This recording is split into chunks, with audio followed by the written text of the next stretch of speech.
Are you a financial advisor considering the independent RIA model and wondering where to start? Start with Schwab Advisor Services. They've helped thousands evaluate the full range of options and can help you determine your best path forward. Start your journey today at advisorservices.schwab.com/paths.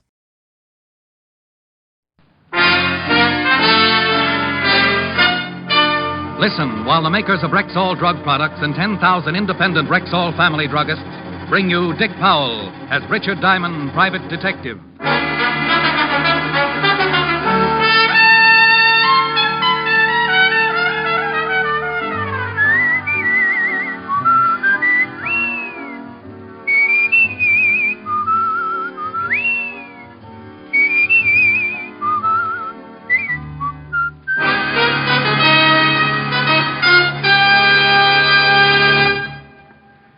Good evening.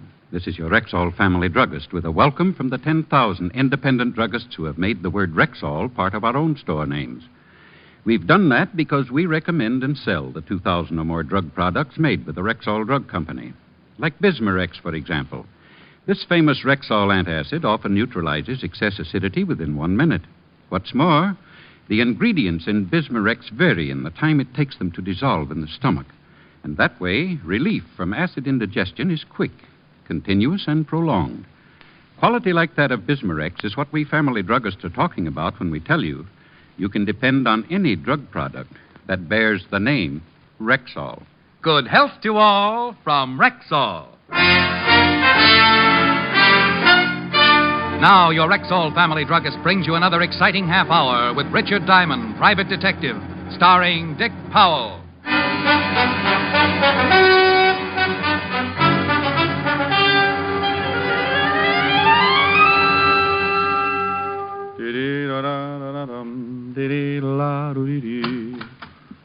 Mr. Diamond?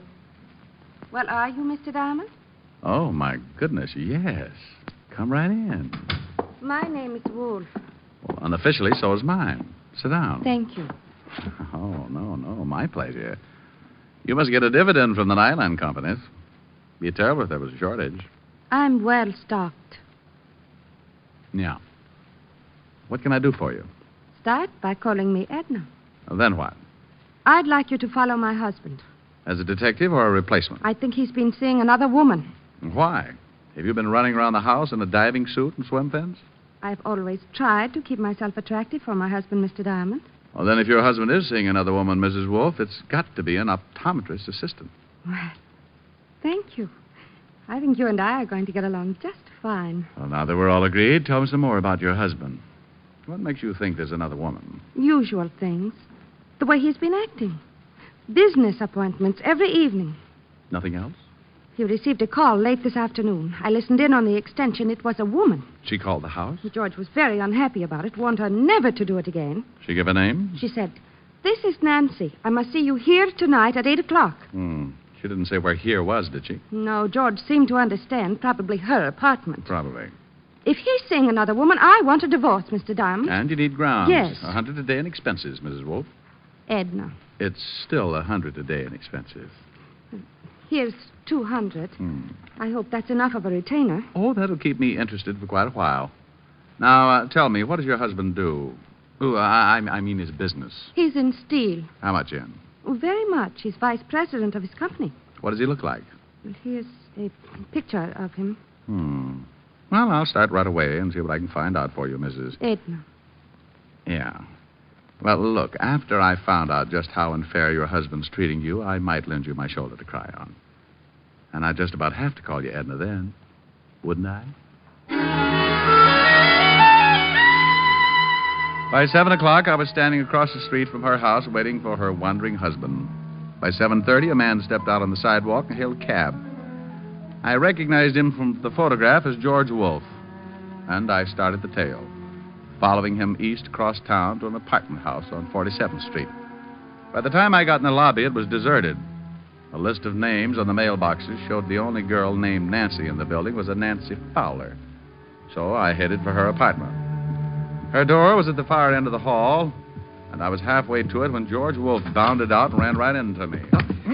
Let me go. Take your hands off of me. You forgot to close the door. Get out of my way. What's the matter, friend? You look like you ran into a yard full of snakes. Will you get out of my way, or must I use force? Well, use all you like, but I think you better go back and close the door. No. Yes. Stop it. You can't do this to me. Well, I hope you aren't always this wrong. No, please. Now get in the room. Oh, swell. No wonder you took off like that. I didn't kill her. I swear I didn't kill her. Nancy Fowler? Yes, I guess so. You guess so. Well, this is Miss Fowler's apartment, but I've never seen Nancy Fowler before in my life. There was the .38 revolver lying next to the dead girl, so I took out my own gun and covered Wolfe while I called Lieutenant Levinson of homicide to get right over. Wolfe yelled, screamed, and pleaded, and even offered me a nice fat bribe. But we waited for Fatty Levinson and his squad of New York's finest. He finally arrived, but New York's finest was poorly represented. Hello, Shamus. In trouble again, huh? Walt, did you have to bring Otis? I promised he hasn't used the siren in 4 days. Who's this guy? George Wolfe. Caught him running out of the door. Well, Mr. Wolfe, what about it? I had nothing to do with it, but I'm not saying any more until I see my lawyer. He was crying all over the place before you got here, Walt. Claimed he got a call from a Nancy Fowler who asked him to come up here. That's the truth, Lieutenant. She said she had something important to tell me. Says he never even heard of Nancy Fowler before the call. That also is the truth. When I came to the apartment, I found her lying just as you see her. How'd you get in the door? She told me she'd leave it open for me to walk right in. Bullet came out the back just below the shoulder blades, Lieutenant. You on the gun, Mr. Wolfe? I refuse to answer any more questions. Okay, take him down to the car, Otis. Come on, you. Rick, just how did you happen to be in this building at this particular time? Well, I was hired by that guy's wife to tail him. He was supposed to be playing illegal footsies with a female named Nancy. The dead girl? Well, the wife just knew the first name was Nancy. The girl who's supposed to live here is named Nancy. Nancy Fowler. I've never seen her before. Maybe the dead girl is one and the same. Well, I'll get an identification and have the gun checked by ballistics. In the meantime, I'm going to give this apartment a good going over. Mind if I help? Now, what kind of an answer do you expect to that? You will anyway. He was so right. We started going over the apartment room by room, closets, drawers, everything. In 10 minutes, the coroner and the boys from the lab arrived, and in the bedroom, Walt found something. Take a look at this. Ah, a jewelry box. Hey. Pretty expensive. Regal Jewelers. Very classy establishment. There's a card in the box. For my darling love, George. And the guy said he never saw her before. If this is his handwriting, he's as good as strapped in the chair. Well, it looked as if my client, Mrs. Wolfe, had a killer for a husband. But a couple of small items still worried me. So I left Walt and went downstairs to find the switchboard operator. Oh, are you with the police? I just left them. Tell me, dear, do you keep a list of the calls that are made through the switchboard? Sure, it costs the tenants 10 cents a call. May I see the list? Yeah, I guess so. Here, handsome. Gee, nobody's called me that since I had long blonde curls and a gold yo-yo. I looked over the list of telephone calls and found the ones made by Nancy Fowler during the past 3 or 4 days. The last call listed from her apartment had been made at 7:45 that evening to a familiar telephone number. The same number Mrs. Wolfe had given me when she left my office earlier. I left for the home of Mrs. Edna Wolfe. Yes? Oh, Mr. Diamond, you shouldn't come here. What if my husband... Your husband's spending the night out. What? In a cell, all alone. Oh, you'd better come in. Now, what in the world are you talking about? And it looks as if your husband killed a girl this evening.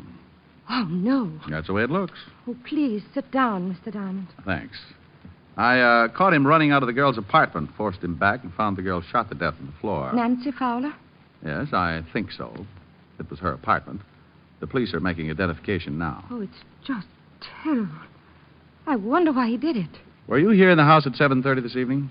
Well, no, I was with a friend until about 8:30. Well, a call was made to your house from Nancy Fowler's apartment. She was charged for it, so the call was completed. But she probably talked to George. Your husband swears he didn't know the girl. Claims he got a phone call, and she asked him to come right over. That she had something to tell him. He knew her all right. You remember, I told you I overheard them talking. Your husband own a gun? Well, yes, I believe so. You know what caliber? No, I don't know anything about guns. A bracelet was found in the dead girl's apartment. The card with it was signed Love, George. Oh, it looks pretty bad, doesn't it? If it's his handwriting, it does. Well, I guess he deserves it, but I'll call our lawyer and see what can be done. I'll keep in touch, Mrs. Wolfe. I hope you will. just because the case is finished. Well, there are still a few things that bother me, so I'll just kind of keep looking around until I'm satisfied. You mean you think maybe my husband didn't kill the girl? There's an awful lot of evidence that he did, but there's still a motive to be found. You've got the grounds you wanted, so from here on in, anything I do for you or your husband will be on my own time. Anything you do for my husband, I'll be glad to pay for. Oh, well, now, that's real nice. Well, I'll take a run down at the precinct and let you know what the lieutenant has found out. Good night, Mrs. Wolfe. Still can't get used to Edna? It'll take a while.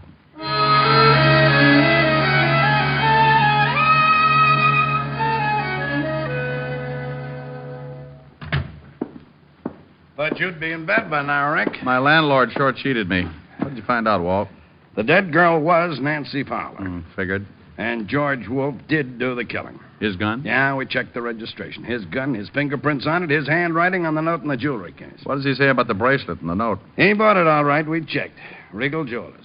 Says it was for his wife. You expect him to say something different? No. What's the motive? We'll find it. Probably another man.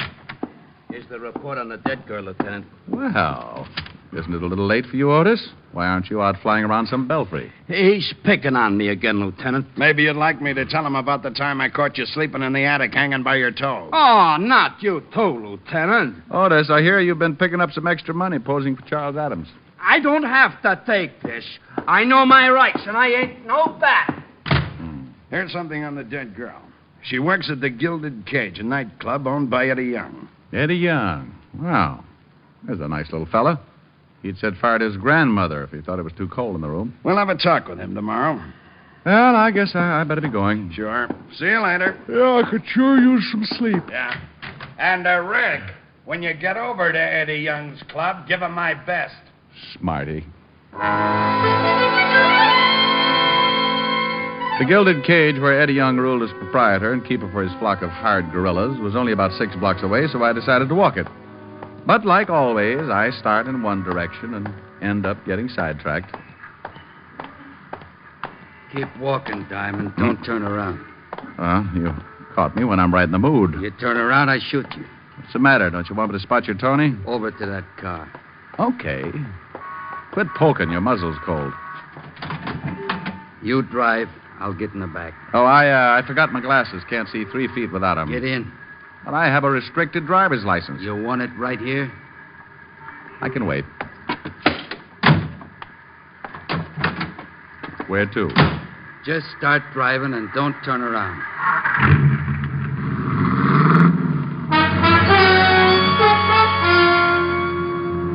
We headed east across town with a gun pointed at my neck. I tried to get a look at the guy in the rear vision mirror, but he was sitting too far to one side. I didn't know where we were headed, but I had a pretty good hunch why we were going there. Turn right. And take it a little slower. I don't want to have to shoot a cop. Well, if we're headed for the river, I've seen it. From the bottom? Don't you think we'd better stop at a bathhouse or something? I know a spot where you can go in, clothes and all. Okay. But if there's anything I hate, it's getting my money wet.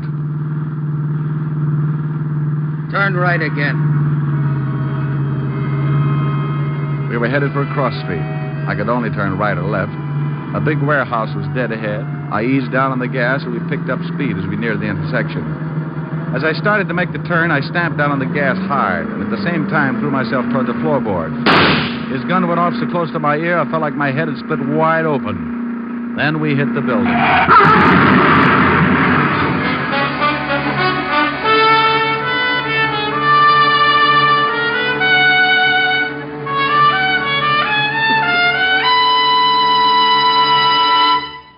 You're listening to Richard Diamond, Private Detective, brought to you by the makers of Rexall Drug Products and your Rexall family druggist. And here he is. Last week, a customer said to me, I wish I knew some way to be sure I'm getting enough vitamins. Some way that's easy. Yes, and inexpensive, too. well, ma'am, millions of people have found the easy way to do that. They take Rexall Plenamins. Plenamins? Rexall's popular multivitamin capsules. Just 2 Plenamins a day give you more than your minimum daily requirement of every vitamin for which such requirements have been established. Well, you can't expect much more than that. Yet Plenamins do give you more than that, for they also contain valuable liver concentrate and iron. plus other factors of the vitamin B complex. Say, they sound expensive. On the contrary, Rexall Plenamins cost you only a few pennies per day. Ask for Plenamins at Rexall drugstores everywhere. And remember, you can depend on any drug product that bears the name Rexall. And now back to tonight's adventure with Richard Diamond, Private Detective, starring Dick Powell.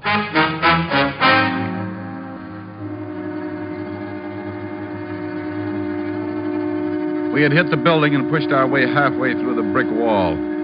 I was still on the floor, and the motor had been shoved through the firewall and was jammed into the front seat where I had been sitting a minute before. My friend with the gun was stretched out over the top of the seat, his legs resting on the horn and his shoulders through the windshield.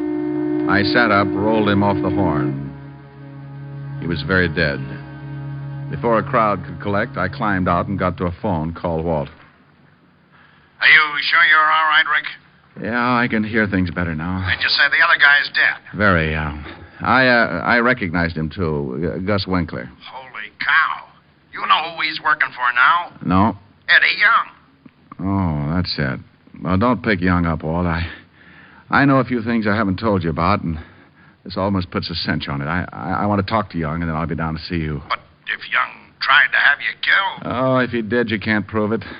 Not yet, anyway, so sit tight, and when I get there, I'll show you how to catch a killer.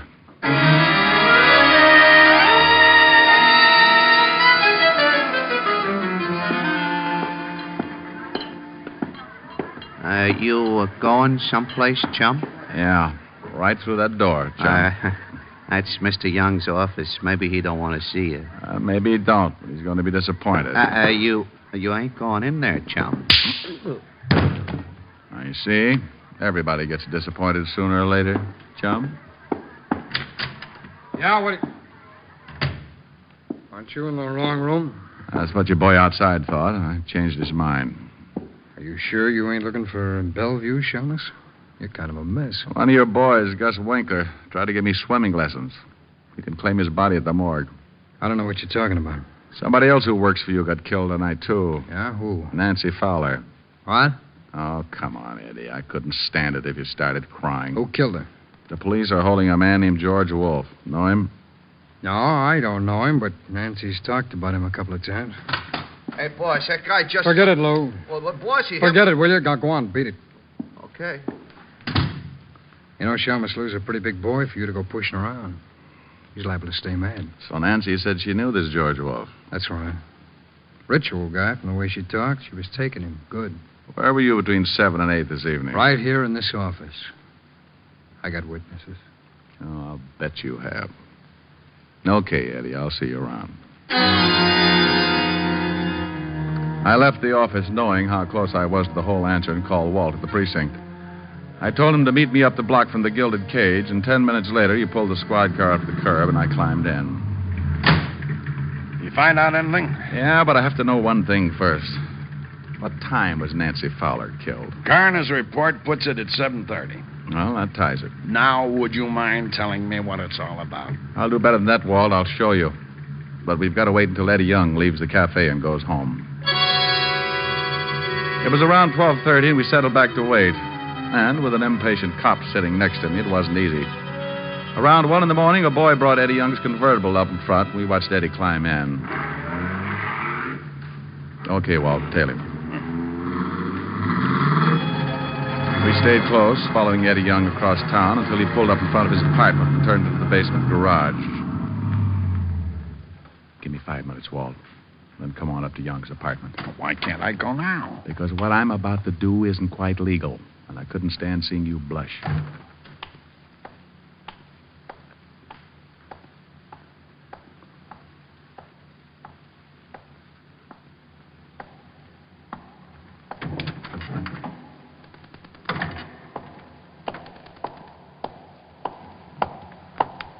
Hold it, Eddie.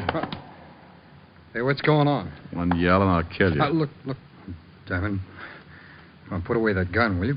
What do you want? Let's go up to your apartment. But please believe me, Eddie. I'll do something bad if you get out of line. We rode the elevator up to Eddie's 8th floor apartment. I shoved him in the door ahead of me and then made sure there was no one else around to give me any trouble. All right. What do you want? Pick up that phone. Okay, but take it easy with that, will you? Well, who do you want me to call? This number and hurry. I'll tell you what to say. Okay, well, I don't get this. Evergreen Street. What's the matter? Don't you like that number, Eddie? I don't even know the number. Well, then dial it quick. Okay. And when you get an answer, just say, "This is Eddie. Get right over here. I got to see you." And I'll look, Shamus. You look, Eddie. I'm going to hold this barrel right between your eyes so you can see it coming if you make a mistake. I won't make a mistake. Hello. This is Eddie. Yeah, get right over here. I got to see you. I can't talk. Goodbye. Okay, now, will you take that gun away? You look a little worried. What have I got to be worried about? I don't know who I was talking to. Oh. That should be the law, Eddie. What is this, Diamond? I'm sorry I can't show you right now. Good night, Eddie. Wait a minute. Come on in, Walt. You said 5 minutes. Holy smoke, what happened to him? I just put him to sleep. He'll stay that way for a while. Now, Rick, you've got to tell me what's going on. I told you I'd show you. Now go on in the kitchen and see if you can find some ketchup. Ketchup? Yeah, then bring it out here and pour it all over Young. Have you lost your mind? Walt, I want him to make him look like he's bleeding. Now go find the ketchup or I'll just have to cut his throat. Walt found the ketchup and under protest poured it over the unconscious Eddie Young. Then I made sure the door was unlocked and we went out in the hall to wait. Please, Rick, what is this? It's the same way Nancy Fowler killing was framed, only she was really killed. Shh. Quiet. Elevator.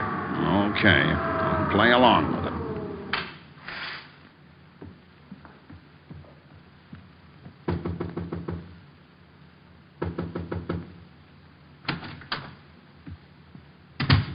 Let's go, Walt.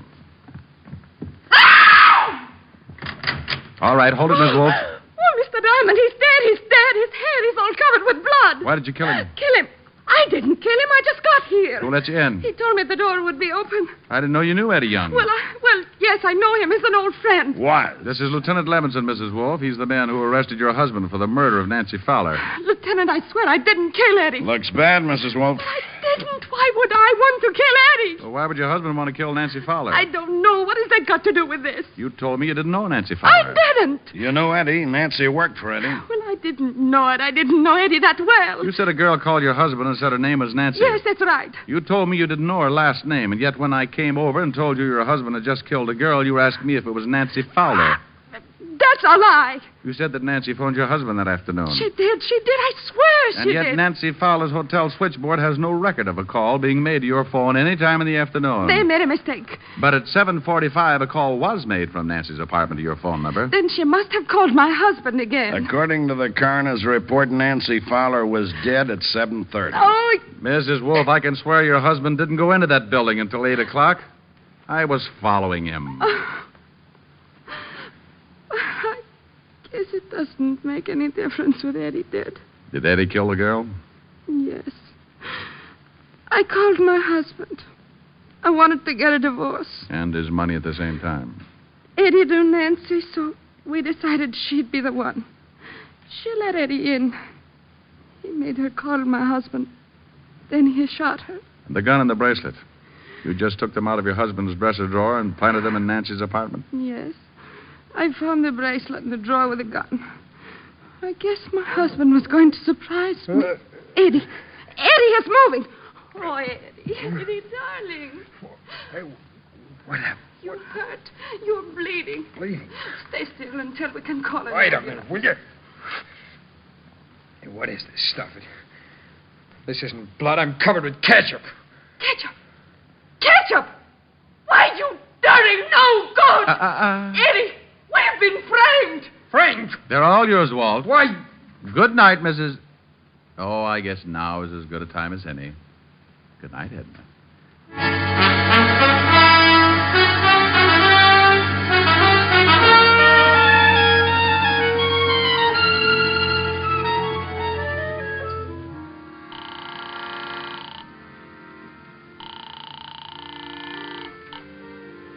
Yes? Helen? Hmm? It's Rick, honey. Oh, isn't that sweet? I was just dreaming. Rick, it's 4 in the morning. Where are you? Well, I'm helping Walt close up the Gilded Cage. Helping Walt close up the what? The Gilded Cage. Nightclub. I hear music. Bud and his accordion will love you. Are you drinking? Honey, I'm with the police force. What was that? Well, that was Walt. He said, Rick. You stood me up this evening. Well, I'm going to make up for it, honey. Listen. Okay, Abe? 1, 2.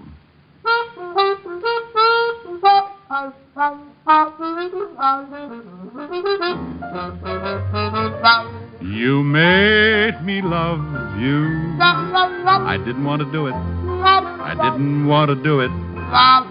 You made me want you. And all the time you knew it. I guess you always knew it. You made me happy sometime. You made me glad. But there were times, dear, you made me feel so bad. You made me sigh, for I didn't want to tell you. I didn't want to tell you. I want some love that's true. Gimme, gimme, gimme, gimme what I cry for. You know you got the kind of kisses that I'd die for. You know you made me love you.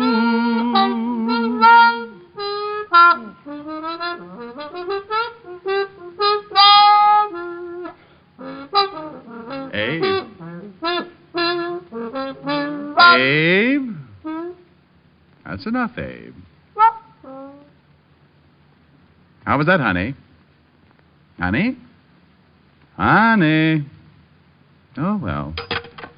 She like it? Well, of course she did. She'll be dreaming about it for the rest of the night. Come on, Wolfe. Let's dance.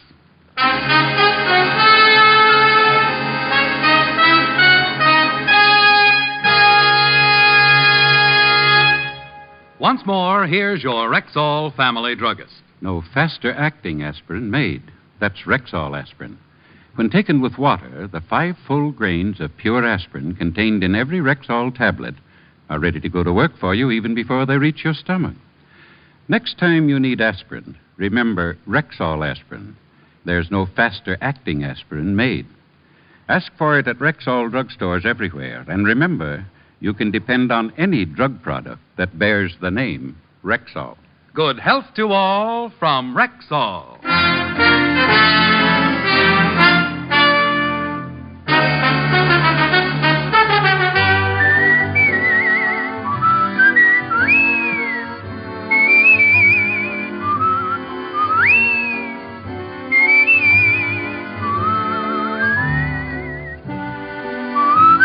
Richard Diamond, Private Detective, stars Dick Powell in the title role and is written by Blake Edwards with music composed and conducted by Frank Worth.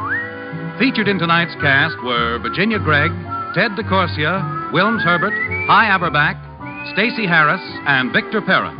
Richard Diamond, Private Detective is produced and directed by Jaime Del Valle.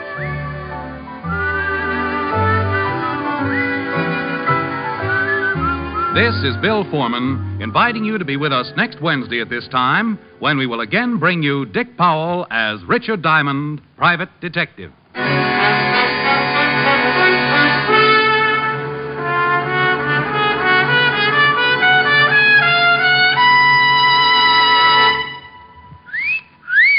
Hiya, beautiful. Get lost, Bristlepuss. You need a shave. But I have shaved. What else do you want me to do? Silly boy, she wants you to go Stag. Go Stag? But why? Because Stag is Rexall's exclusive line of men's good grooming aids, like Stag Brushless Shave Cream. No fuss, no massage, just smooth it on, and presto, you get a clean, close shave. Your face stays smooth and whiskerless all day long. I'll do it. I'll go Stag. That's it. Join the Stag line now at Rexall drugstores everywhere. Yes, to make girls care. Go Stag.